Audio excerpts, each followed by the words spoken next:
before every meal, gulp down 10 kilos of tap water, then immediately do 100 push-ups. I'd force myself until my stomach was churning like a storm. Then I'd pretend to be absolutely famished, stuffing food into my mouth like a madman. When the warden came around for his patrol, I timed it just right, then suddenly threw up right at his feet. Disgusting, messy, completely undignified. But that's exactly what I wanted. The guards, afraid of angering their superiors, rushed to send me to the infirmary. The nurse checked me and said it was a water quality issue and I just needed some rest. That's when I played weak, told the nurse I couldn't hold it in. I had to go to the bathroom. She didn't want to risk anything, so she arranged for another inmate to accompany me. What she didn't know was that inmate was my partner, Lake. As soon as we entered the restroom, I yanked off the IV drip and tossed it in the trash. Then I climbed onto the toilet seat and pulled out a hidden tool set from the ceiling. I pried open the cabinet door in the wall. Right behind it was a narrow tunnel. Once inside, I restored the cabinet door to its original position. At the other end of the tunnel was the tool room.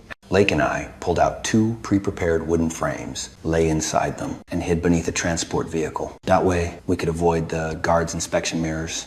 Once the vehicle left the prison, we waited until it stopped at a gas station. There, we quietly dropped down, circled around, and reached a blue getaway car waiting for us. The prison break flawless, but that was only step 1 of my plan. My real target was to rob the underground vault. It was the day of the annual racing championship. Crowds, cars, and even more money. Back in prison, our friend Mike locked eyes with Jack as the race was about to begin. Then he walked over and started shouting, "You're trash." On the surface, it looked like a fight. In reality, they were deliberately stirring up chaos. The 2 started grappling, and just as the guards moved in, a swarm of other inmates attacked them. A full-scale riot erupted in the prison. The warden immediately ordered a lockdown. Everyone was on high alert. Even the nurse was sealed inside a restricted area. What the warden didn't realize was that I had predicted his every move. In the chaos, the inmates smeared soy paste over surveillance cameras and sealed the windows with trays and aluminum foil, all to buy me time, because on race day, all revenue was collected in cash, sent through a pipeline